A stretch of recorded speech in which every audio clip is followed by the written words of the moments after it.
welcome to Kentucky Brew Review. I'm Prairie Dog. Special Ken, we're doing another pickups video. It's been a while since we've done one. We have lots of stuff here today.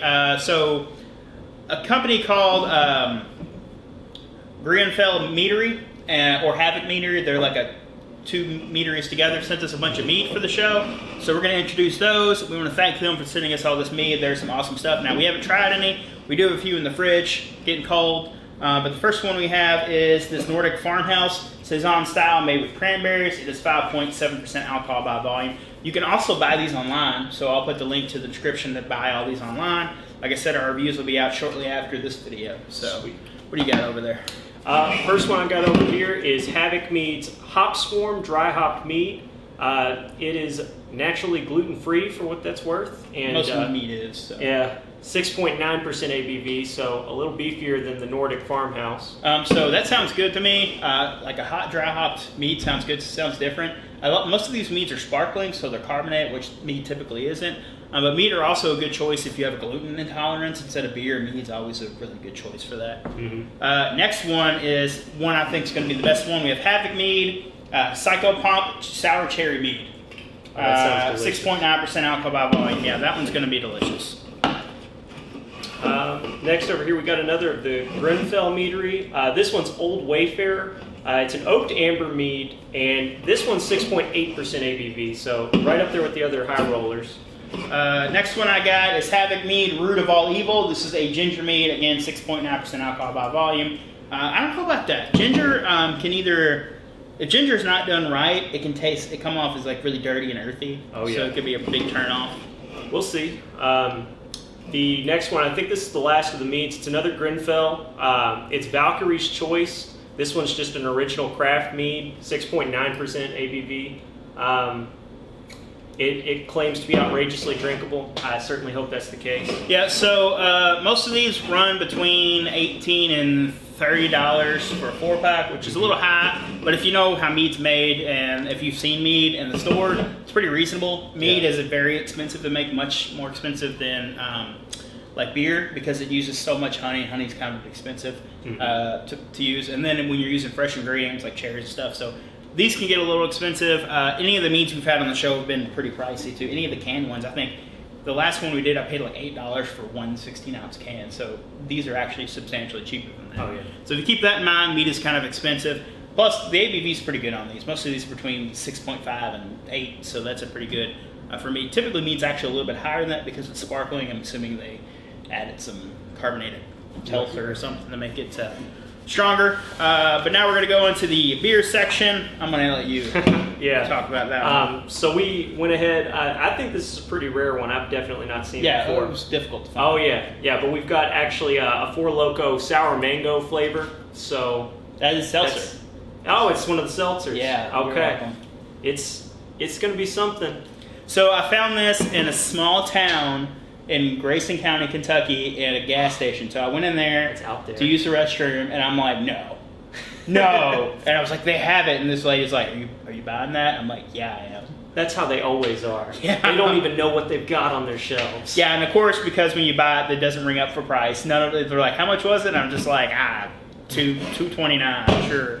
Even though they're normally like $3.50 or something. Yeah. So next we have Monaco Kentucky Mule. So this is a like pre-mixed cocktail made with bourbon and ginger beer and ginger liqueur. Pretty interesting to see a Kentucky Mule in a can. You see Moscow Mules all the time, but you don't see Kentucky Mules very often. This one I am having a hard time. Is that Narragansett? Narragansett. It's a Rhode Island hard tea. And man, I don't mean to sound silly, but I've heard of a Long Island iced tea. I don't know anything about a Rhode Island hard tea. What can you tell me about that? That's essentially it's like a knockoff twisted tea. You know about that twisted tea? Oh, I know all about that twisted tea. We all know about that twisted tea on the show, especially them bags. Yeah. Anybody gets that reference, I love it. So I bought a whole 6-pack of these, and I took them fishing, and the boys drank all of them except the one. They said they were pretty good. When I heard it, at least from what they said they're almost as good as twisted tea. Not quite there, but we'll review it and give it a real try. So while we're on the tea wagon, I'll just go ahead and do both of these. We have Floyd's Spiked Tea Half and Half. This is 5% alcohol. And Floyd's Spiked Regular Iced Tea. The reason I picked these up is not only were they exceptionally cheap, these were 99 cents a can. They had 15 packs of cans for $13. Wow. And that's pints. That's cheap as hell. Oh yeah. So if these are even remotely good, that's a hell of a deal. It's better than Twisted Tea, better than anything else. This is a pretty big pickups video too, by the way, guys. This one, yes. Yes. Oh, that's cool. Yes. All right, New Holland Brewing's Dragon's Milk Reserve. It's a Scotch barrel-aged stout with marshmallow and dark chocolate. That sounds fantastic. So we've done Dragon's Milk on the show before, but not one aged in Scotch barrels. I had to pick this one up when I saw it. It looked really, really good. This one's pretty freshly bottled, too. It was bottled 6/14/20, so pretty freshly bottled. We probably won't get to this one tonight. Me and you, maybe, maybe not. We'll see. So last beer we have on the show is, everybody knows Iberion by Bell's, which is a really good beer, but they actually came out with a mango version. So this is a mango Iberion, which is a very, very good beer. It's American wheat brewed with mango. So I'm super excited for this one. This one is, what's the ABV on this bad boy? I don't see it. 5.8%. Shelf life 6 months. Cool. So, and it was packaged at the beginning or the end of July, so it's still pretty fresh. All right, so we're not quite done yet. I do have one more thing. We got to have a booze on the show. Now, I only bought this because of these dumb shot glasses. Like, I was gonna buy this peach flavored whiskey anyway. We've had a lot of requests. We did our apple whiskey off, where we took all the apple whiskeys, like 15 of them, and we found out which was the best one overall. So we're gonna do that with peach too. So I was gonna buy this anyway, but I went ahead and bought it now just because of the dumb shot glasses. Like, come on. Yeah. How much more redneck can you get than those? If you don't know what Bird Dog is, it's like it's a flavored whiskey. It's 40% alcohol by volume, which is higher than most flavored whiskeys out there. They make pretty good stuff. They're from Bowling Green, Kentucky, which is nice. However, these do have artificial colors in them, meaning it's probably dyed. But we'll find out if it's any good.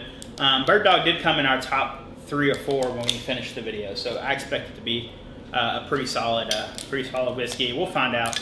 Like I said, 80 proof flavored whiskeys is pretty good.